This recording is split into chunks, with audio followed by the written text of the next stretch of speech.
حسین جیت گئے، سزا یہ دیتا ہے سجدہ، حسین جیت گئے۔ سارے تو مارے گئے، پھر فتح کیسی تھی؟ جناب والا فتح مارے جانے والوں کی تعداد کے پابند نہیں ہوتی، فتح مقصد کی تکمیل کا نام ہے۔ جو مشن لے کے نکلا ہو انسان، اس کے حصول کا نام ہے۔ اب اس وقت حسین کا مشن کیا تھا اور کیسے حاصل ہوا، یہ ساری باتیں گوش گزار کی جا چکی ہیں۔ اب صرف یہ دیکھیے کہ یہ فتح کیسی فتح تھی۔ 2-3 علامتیں عرض کیے دیتا ہوں۔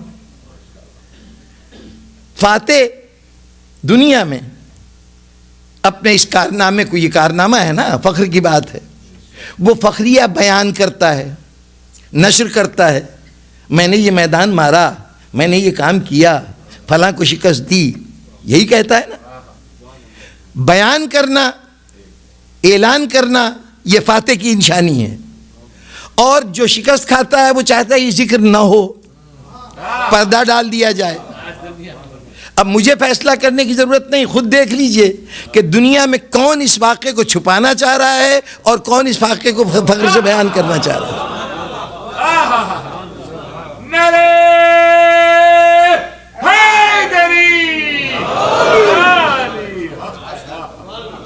اچھا، فتح کامیابی کی ایک اور بہت بڑی پہچان ہے۔ یہ کامیابی جہاں ہوتی ہے وہاں جن لوگوں کا کوئی کنٹریبیوشن نہ ہو کامیابی میں، وہ بھی کوشش کرتے ہیں کسی صورت سے ہمارا بھی نام آ جائے، ہم بھی شامل ہو جائیں۔ اور اس کے برعکس جہاں شکست ہوتی، تیزی سے گزر رہا ہوں، مثالیں اور تفصیلات میں جانے کا وقت نہیں ہے، جہاں شکست ہوتی ہے وہاں کیفیت یہ ہوتی ہے کہ کوشش کی جاتی کہ یہ ذمہ داری کسی اور پر ڈالی جائے۔ یہ میں نے تو نہیں کیا، یہ فلاں کی وجہ سے ہوا۔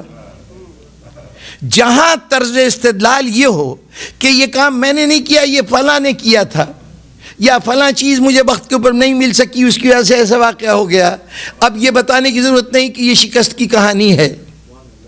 جہاں ذمہ داری دوسرے پہ منتقل کی جائے لازماً وہ شکست کا تذکرہ ہے، اور جہاں کسی واقعے کو چاہے حصہ نہ ہو تب بھی خواہش ہو کہ یہ میرے حصے میں آ جائے، تو یہ فتح کی داستان ہے۔ اب تاریخ اٹھا کے دیکھ لیجئے کہ ایک طرف صورتحال یہ ہے کہ یزید کہہ رہا ہے خدا برا کرے ابن مرجانہ کا کہ اس نے امام حسین کے ساتھ یہ سلوک کیا، میں ہوتا تو ایسا نہ کرتا۔ اور پھر ابن زیاد نے اس وقت کہا تھا کہ اچھا اب آج اپنے آپ کو پاک باز بنا رہا ہے، اگر یہ نہ کہتا تو مجھے کیا ضرورت تھی، میرا حسین سے کیا جھگڑا تھا کہ میں ان کے ساتھ جنگ کرتا۔ یعنی یزید ذمہ داری ابن زیاد پہ ڈال رہا ہے، ابن زیاد ذمہ داری یزید پہ ڈال رہا ہے۔ اور جو کربلا میں نہیں شریک ہو سکتے تھے، آج بھی بہت سے لوگ اس بات پہ فخر کرتے ہیں کہ ہمارے اجداد کربلا میں حسین کے غلاموں میں شامل تھے۔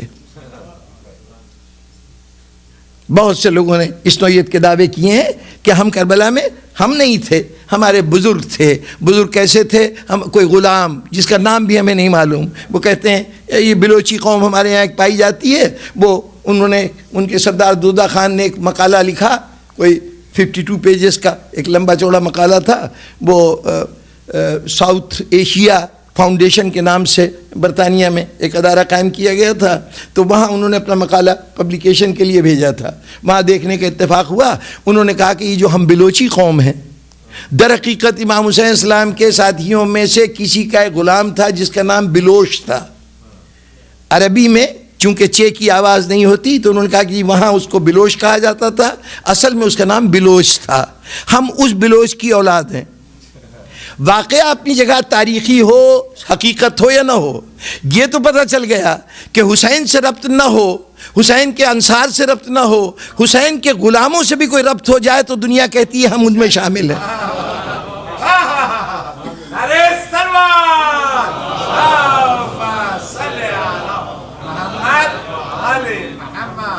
تو اب اگر کوئی چاہتا ہے کہ وسائل کے بغیر کامیابی حاصل کرے تو اس کے لیے حسین سے بڑھ کر دنیا میں کوئی اور مثال ہے ہی نہیں۔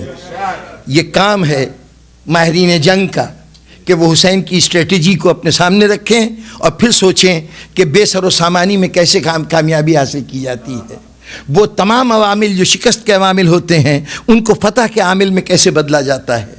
کٹی ہوئی گردنیں فتح کی علامت بن جائیں، قید و بند فتح کی ذریعہ بن جائے، بازاروں میں پھرایا جانا فتح کی بنیاد بن جائے. یہی ذرائع تھے نا حسین کے. ان ذرائع سے کامیابی حاصل کرنے نے دنیا کے سامنے ایک ایسا نمونہ عمل فراہم کر دیا کہ اب جسے کامرانی چاہیے وہ حسین سے سیکھے کامرانی کیسے حاصل ہوتی ہے. چنانچہ مورخ مجبور ہے کہ کربلا کا ذکر کرے. تاریخ طبری بڑی احتیاط سے کام لے، پھر بھی کم از کم 12 صفحے وہ واقعہ کربلا کے بیان کے لیے مخصوص ہو جاتے ہیں. البدایہ والنہایہ ابو الفدا ابن کثیر کی تحریر، وہ بہت ہی سخت مزاج ہیں اور بنو امیہ کے بہت بڑے وکیل ہیں، لیکن کم از کم 2-3 صفحے وہ بھی دینے پہ مجبور ہو جائیں. مورخ مجبور ہو گیا کہ واقعہ کربلا کا ذکر کرے. اب جناب والا، واقعہ کربلا کا ذکر ہو جانا یہی ایک کارنامہ ہے. ایک اتنی بڑی سلطنت نے چند لوگ تھے، ان کو قتل کر دیا، ان کے اوپر اپنی فوج بھیجی، انہوں نے ان کو ختم کر دیا، ان کے سارے افراد خاندان گرفتار ہو گئے.